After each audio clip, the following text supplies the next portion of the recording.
দ্বিতীয় শ্রেণীর প্রিয় শিক্ষার্থী বন্ধুরা, আজকে আমি তোমাদের প্রাথমিক গণিতের 72 পৃষ্ঠা সম্পর্কে আলোচনা করব। 72 পৃষ্ঠা দেখো, এখানে 14 নম্বর অঙ্ক। 14 নম্বর অঙ্কে এখানে বলছে যে সোহাগের ফলের ঝুড়ি, এটি হচ্ছে সোহাগের ফলের ঝুড়ি, এটা হচ্ছে গীতার ফলের ঝুড়ি, এটি হচ্ছে তুলির ফলের ঝুড়ি। তিনটা ফলের ঝুড়ি আছে। তিনজনের মধ্যে কোনটাতে বেশি দেখো তো, কোনটাতে বেশি আছে কোনটাতে কম আছে। সোহাগের ফলের ঝুড়িতে আছে 150টি, আর গীতের আছে 248টি, তুলির আছে 475টি। তাহলে সোহাগের ফলের ঝুড়িতে ফল আছে 150টি, এর আছে কম, এর চেয়ে একটু বেশি, এর চেয়ে আরো বেশি আছে তুলির। এখানে বলছে ক নাম্বারটা দেখো, এটা হচ্ছে সৃজনশীল প্রশ্ন তোমাদের, যে সোহাগের ফলের ঝুড়িতে কতটি ফল আছে। সোহাগের ফলের ঝুড়িতে কতটি ফল আছে আমরা এটি নির্ণয় করব। আমি অবশ্যই এটি কপি করে এখানে নিয়ে এসেছি। দেখো যে সোহাগের ফলের ঝুড়িতে কতটি ফল আছে। তাহলে সোহাগের ফলের ঝুড়িতে কতটি ফল আছে? 150টি। আমি এখানে লিখে রাখছি সোহাগের এটা হবে ফলের ঝুড়িতে, সোহাগের ফলের ঝুড়িতে 150টি ফল আছে। উত্তর এটাই গেল। ঠিক আছে, এবার খ নাম্বারটা কি বলছে,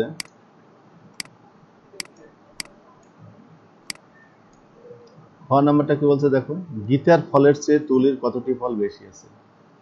গীতার ফল আছে 248টি, এর চেয়ে তুলির ফলের ঝুড়িতে ফল আছে 475টি। তাহলে তুলির বেশি আছে। তাহলে আমরা যেহেতু কম বেশি এখানে বলছে, গীতার ফলের চেয়ে তুলির কতটি ফল বেশি আছে, কম বেশি, তাহলে আমরা বিয়োগ করে ফেলবো। বিয়োগের সময় কি সবসময় বড় অঙ্কটি আমরা আগে লিখবো। তাহলে এখানে লিখবো তুলির, আমি এটি অবশ্যই এখানে আবার কপি করে নিয়ে এসেছি যাতে তোমাদের দেখতে সুবিধা হয়। তা আমরা লিখি এটা উত্তর।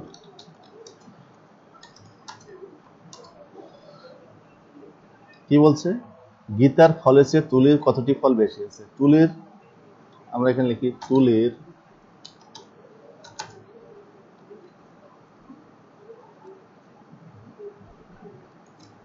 ফলের ঝুড়িতে ফল আছে কতটি? 475টি। তুলির থেকে গীতার পার্থক্য বের করতে বলছে, তাই না? তাহলে গীতার ফলের ঝুড়িতে কতটি আছে, তাহলে আমরা এখানে লিখতে পারি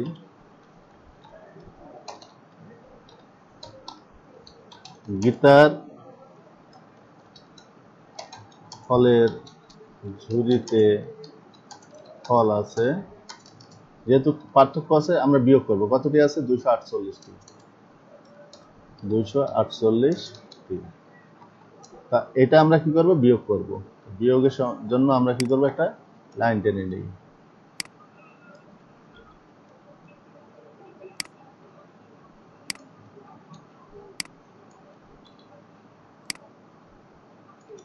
ঠিক আছে, আমরা এখন কি করব?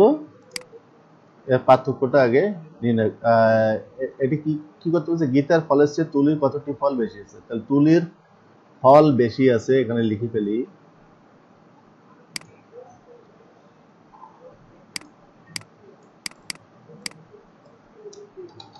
তুলির ঝুড়িতে ফল বেশি আছে। এখন আমরা এটা বিয়োগ করে যেটা পাবো সেটি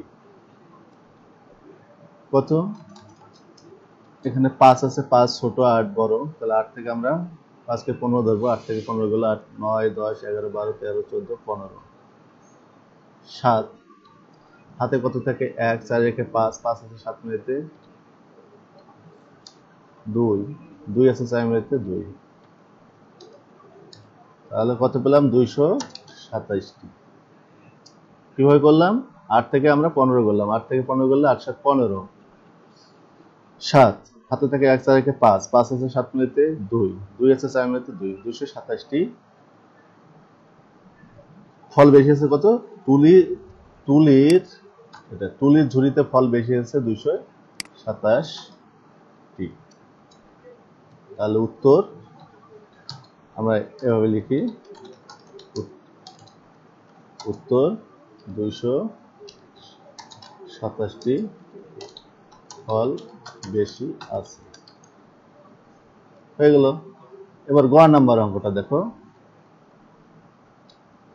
গ নাম্বার অঙ্কটা আমরা এটি অবশ্যই এখানে নিয়ে আসি আমি। সোহাগের এবং তুলির দুজনে মোট কতটি ফল আছে? সোহাগ আর তুলির এই দুজনে মোট কতটি ফল আছে? তাহলে যেহেতু সোহাগ আর তুলির দুইজনকার ফলের কথা বলছে, দুইজনকার কতটি ফল আছে, তাহলে যোগ করে ফেলবো। তাহলে আমরা এখানে লিখবো উত্তর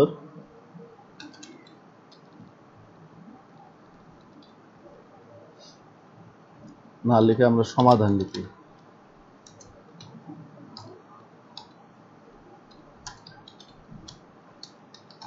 সোহাগের এবং তুলির দুজনের মোট কতটি? সোহাগের ফলের ঝুড়িতে ফল আছে 150টি। তুলির ফলের ঝুড়িতে ফল আছে 475টি। যেহেতু দুজনকার একত্রে হিসাব করতে বলছে, আমরা যোগ চিহ্ন দেব। তাহলে আমরা যোগ করে ফেলি। যোগ করার জন্য আমরা নিচে লাইন টেনে নিলাম, দেখো। তাহলে এখানে কি বলছে? সোহাগের এবং তুলির দুজনে মোট কতটি ফল আছে? তাহলে এখানে আমরা লিখি সোহাগের এবং তুলির মোট ফল আছে কতটি? যোগ করে ফেলি। 5 এর সাথে 0 যোগ করলে 5, টি লিখে দেই। 5 আর 7 যোগ করলে 12, 12 2 হাতে কত থাকে? 1, 4 কে 5 আর 1 6, 625টি। ঠিক আছে? তাহলে উত্তর আমরা লিখি উত্তর 625টি। কি বুঝতে পারছো? এভাবে তোমরা সমাধান করবা। এবার 15 নম্বর অঙ্কে দেখো। 15 নম্বর অঙ্কে কি বলছে? এটিও কিন্তু তোমার সৃজনশীল প্রশ্ন। এখানে কি বলছে? একটি ফলের দোকানের মূল্য তালিকা দেওয়া আছে। একটা ফলে যে দোকানদার, ওনার কাছে ওই দোকানে কিছু কয়েক প্রকারের ফল আছে। কি কি ফল আছে দেখো? আম আছে, আপেল আছে, কমলা আছে, এবং কোনটার কত টাকা কেজি সেটা উল্লেখ করে দিছে। এখানে ফল দেখো, একটা শর্তাংশে ফল, এই ঘরে আছে মূল্য প্রতি কেজি, মানে 1 কেজির দাম দেওয়া আছে। আম 1 কেজির দাম 100 টাকা, আপেল 1 কেজির দাম 220 টাকা, কমলা 1 কেজির দাম 160 টাকা। এখানে তোমাকে নির্ণয় করতে হবে যে আমের মূল্যের চেয়ে আপেলের মূল্য কত টাকা বেশি। আমের মূল্যের চেয়ে আপেলের মূল্য কত টাকা বেশি? আপেলের বেশি আছে, আমের কম আছে। তাহলে আমরা উত্তর লিখি, আমরা ক নাম্বারটা দিয়ে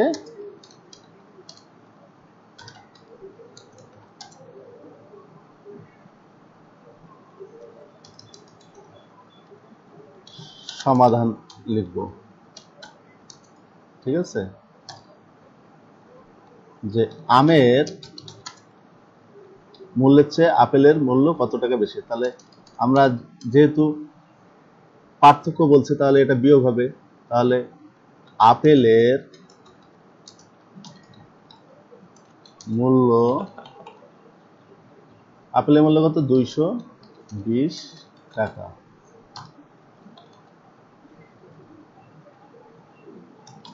আমের মূল্য কত? 100 টাকা।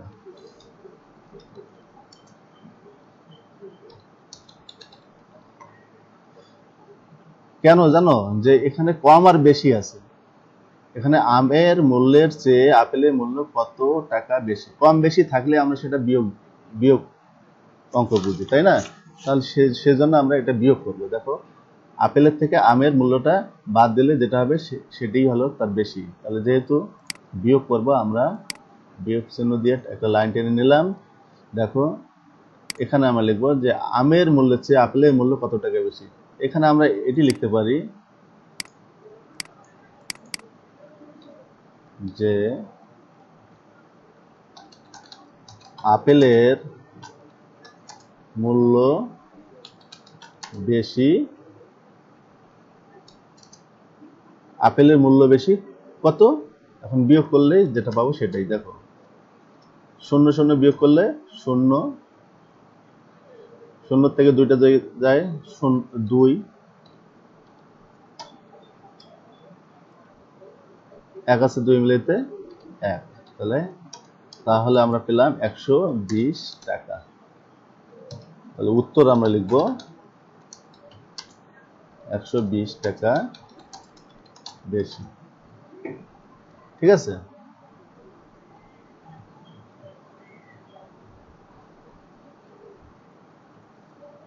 আমের মূল্যের চেয়ে আপেলের মূল্য কত টাকা বেশি? 120 টাকা বেশি।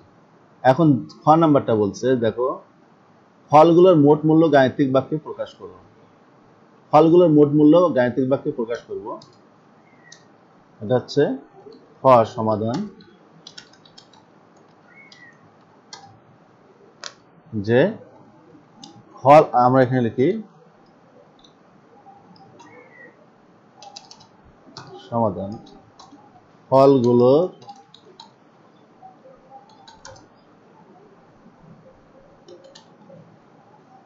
মোট মূল্য গাণিতিক বাক্যে হলো, গাণিতিক বাক্য আমরা কিভাবে লিখি? গাণিতিক বাক্যে প্রকাশ করো। কত টাকা আম, আমের মূল্য কত? 100 টাকা।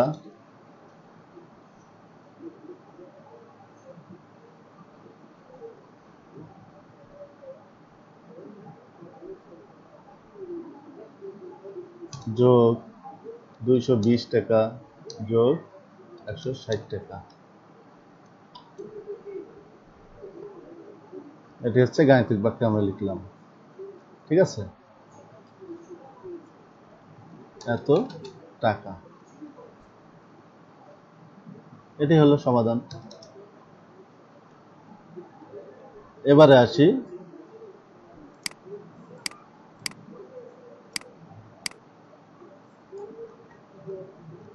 গ নাম্বারটা। গ নাম্বারটা কি বলছে? যে ফলগুলোর মোট মূল্য কত টাকা। ফলগুলোর মোট মূল্য কত টাকা? ফলগুলোর মোট মূল্য এখন আমরা বের করি।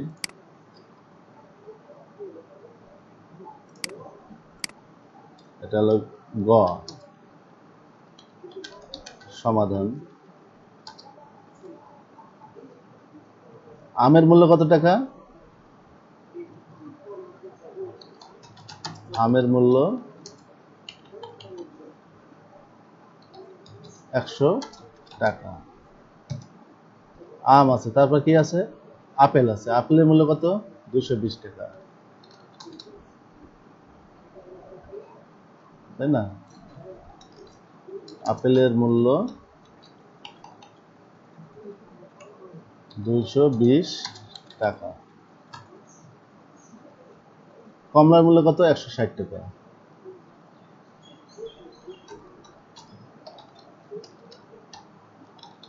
কমলার মূল্য 160 টাকা। ঠিক আছে? তাহলে এগুলো আমরা এখানে বলছে ফলগুলো মোট মূল্য কত, তাহলে আমরা যোগ করে ফেলবো, তাই তো? যোগ করার জন্য আমাদের কি করতে হবে? একটা লাইন টেনে নিতে হবে, আর এখানে আমাদের একটা যোগ চিহ্ন দিতে হবে। দিলাম। তাহলে এখানে আমরা লিখে ফেলি ফলগুলোর মোট মূল্য হলো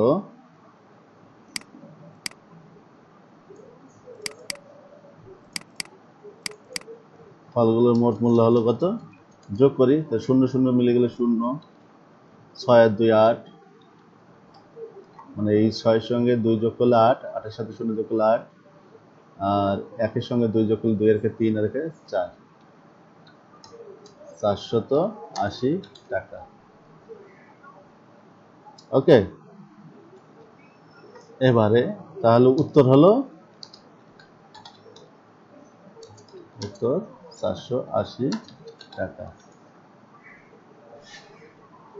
ঠিক আছে, এবারে আসি 16 নম্বর অঙ্ক।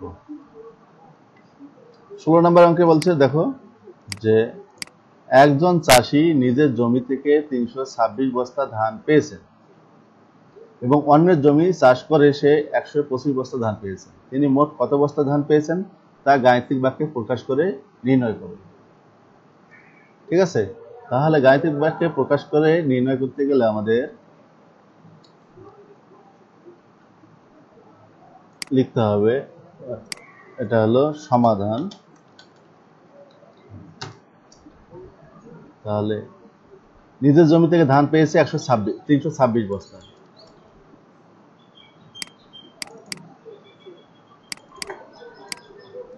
এখানে লিখি ব্র্যাকেট দেই 326 বস্তা।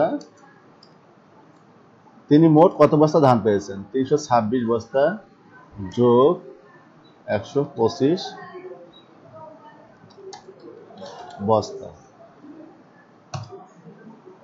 নিজের জমি থেকে 326 বস্তা পেয়েছে, অন্য জমি থেকে 125 বস্তা। সে কত বস্তা ধান পেয়েছে, তাহলে এখানে আমরা তাহলে 5 এর সঙ্গে আমরা 6 যোগ করলে 5 6 কত হয়, আমরা এভাবে পাশাপাশি চেয়ে তখন আমরা কি করব, এখানে একটা রাফ করব, 326 এর সঙ্গে আমরা 125 যোগ করব, তাই তো। কিভাবে যোগ করব, 5 আর 6 কত, 11, 11 কত 1, হাতে থাকে 1, 2 এর 3 আর 2 5, 3 এর 4, 451 বস্তা। তাহলে এখানে আমরা লিখব 451 বস্তা। তাহলে উত্তর 451 বস্তা। ঠিক আছে, আমরা গাণিতিক বাক্যে প্রকাশ করে নির্ণয় করলাম। গাণিতিক বাক্যে লিখছি, লেখার পরে এটা যোগ করে যেটা পেয়েছি সেটি হচ্ছে তার মোট বস্তা। ঠিক আছে, 16 নম্বর গেল। এবারে আসি আমরা 17 নম্বর অঙ্ক। বিকাশ বড়ুয়া 1000 টাকা নিয়ে বইমেলায় গেলেন। বিকাশ বড়ুয়া 1000 টাকা নিয়ে বইমেলায় গেলেন। বই কেনার পর তার কাছে 200 টাকা রইল। তিনি কত টাকা বই কিনলেন? 1000 টাকা নিয়ে গেছে, নেওয়ার পর একটা বই কিনছে, কেনার পরে তার কাছে আছে 200 টাকা। তাহলে তার কাছে কত টাকা রইল? তাহলে আমরা সমাধান লিখি। সমাধান, তাহলে সমাধান কি লিখবো, যে বিকাশ বড়ুয়া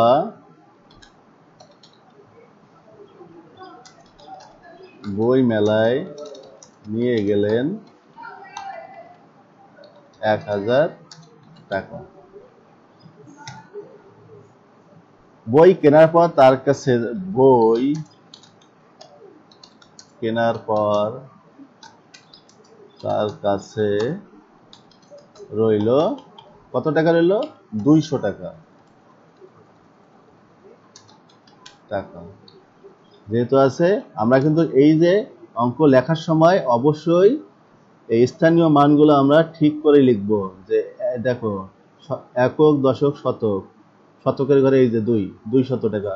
ঠিক আছে, এগুলো লাইন ঠিক না করলে তোমাদের অঙ্ক ভুল হওয়ার সম্ভাবনা বেশি আছে। তাহলে কেনার পর তার কাছে রইল 200 টাকা। যেহেতু আয় কিনছে, তাহলে অবশ্যই কমে গেছে। তাহলে কমে গেলে বিয়োগ চিহ্ন, বিয়োগ হবে। তাহলে আমরা বিয়োগ চিহ্ন দিয়েছি, দিয়ে টাকাটা লিখলাম, লিখে এখন আমরা লাইন টেনে নিলাম। তিনি কত টাকার বই কিনলেন। তাহলে এখানে বের করতে বলছে তিনি কত টাকার বই কিনলেন। এখানে আমরা লিখে ফেলি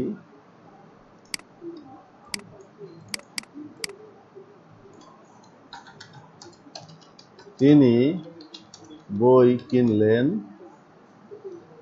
কত টাকা, বিয়োগ করে যেটা পাবো সেটাই। এই শূন্য বিয়োগ করলে শূন্য, এই শূন্য বিয়োগ করলে শূন্য, 2 থেকে 10 গেলে 8, হাতে কত থাকে 1, একে মিলে গেলে শূন্য, তাহলে 800 টাকা। তাহলে উত্তর লিখবো আমরা 800 টাকা। তিনি কত টাকার বই কিনলেন? 800 টাকার বই কিনলেন। ওকে, এবারে 18 নম্বর অঙ্কে আসি। 18 নম্বর অঙ্কে দেখো এখানে কি বলছে, নিজাম সাহেব, এটিও কিন্তু তোমাদের সৃজনশীল অঙ্ক।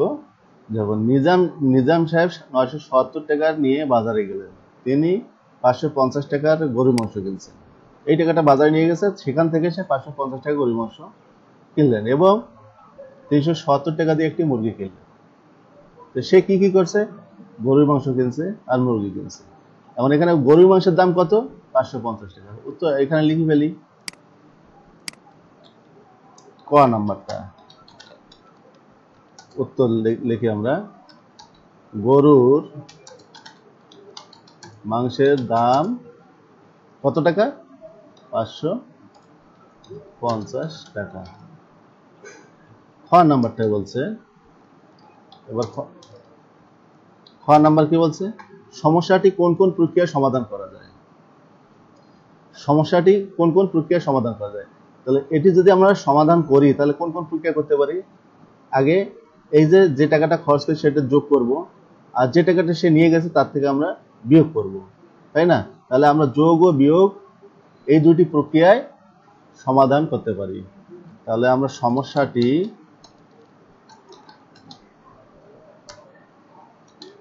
যোগ ও বিয়োগ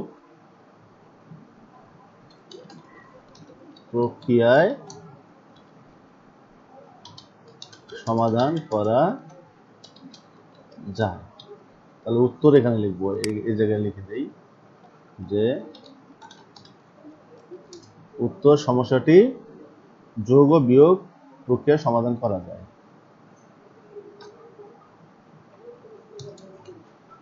এখন দেখো 2 নম্বর, খ নাম্বারটা গেছে, ওর গ নাম্বারটা দেখো, নিজাম সাহেবের নিকট কত টাকা রইল। নিজাম সাহেবের নিকট কত টাকা রইল, এই যে এখন সমাধান করব। তাহলে গ নাম্বারটা দিলাম, দিয়ে আমরা সমাধান লিখব। তো নিজাম সাহেব তিনি কি করছেন? গরুর মাংস কিনলেন। তাহলে নিজাম সাহেব গরুর মাংস কিনলেন, কত টাকা কিনছে? 550 টাকা। নিজাম সাহেব কি কি কিনছে? মুরগি কিনছে। মুরগি কিনলেন, নিজাম সাহেব মুরগি কিনলেন, কত টাকা কিনছে? 370 টাকা। যেহেতু কিনছে, আমরা এই কেনা কত টাকা কিনছে সেটা আমরা আগে যোগ করব, তাই না? সেটি আমরা আগে যোগ করব। তাহলে যোগের জন্য আমরা এখানে যোগ চিহ্ন দেব।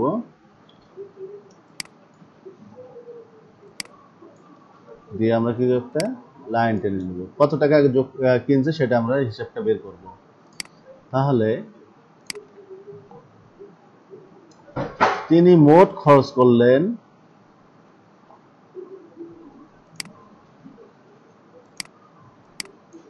তাহলে তিনি বলতে কি নিজাম সাহেব মোট খরচ করলেন, কত টাকা খরচ করছে?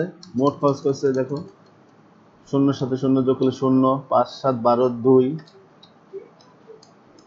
মানে এই 7 আর 5 আমরা যোগ করছি, 12 পাইছি। 12 2 হাতে থেকে 1 3 1 4, 5 আর 4 9, 920 টাকা তিনি খরচ করলেন। এখন বলছে নিজাম সাহেবের নিকট কত টাকা রইল। উনি নিয়ে গেছেন কত টাকা? নিজাম সাহেব বাজারে নিয়ে গেলেন কত টাকা? 977 টাকা। তাহলে লিখি নিজাম সাহেব বাজারে নিয়ে গেলেন 970 টাকা।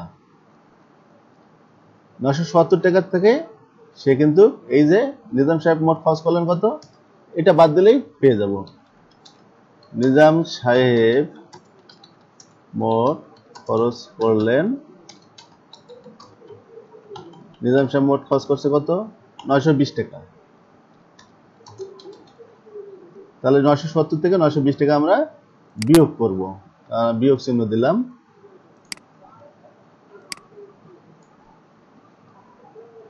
এখানে বলছে নিজাম সাহেবের নিকট কত টাকা রইল। তাহলে এখানে আমরা লিখে ফেলি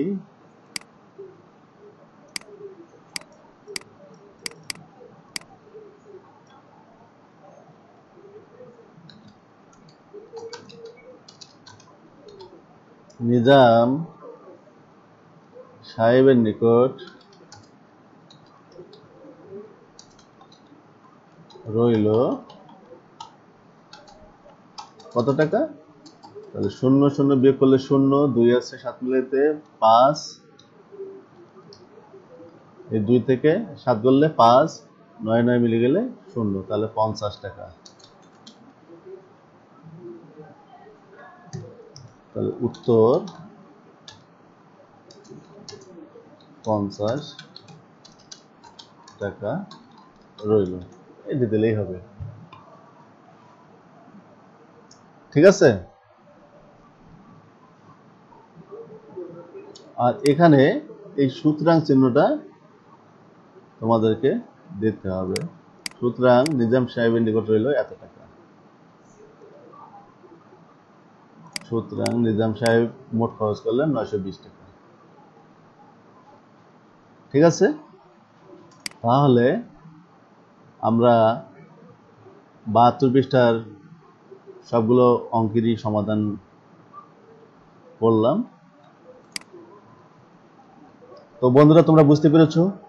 যদি বুঝে থাকো তাহলে অবশ্যই ভিডিওটি লাইক কমেন্ট শেয়ার করিও এবং সবার আগে সাবস্ক্রাইব করিও। ঠিক আছে। আর বেশি বেশি প্র্যাকটিস করবে, যত বেশি প্র্যাকটিস করবে তত বেশি তোমরা শিখতে পারবে। সে পর্যন্ত তোমরা ভালো থেকো, সুস্থ থেকো। Good bye.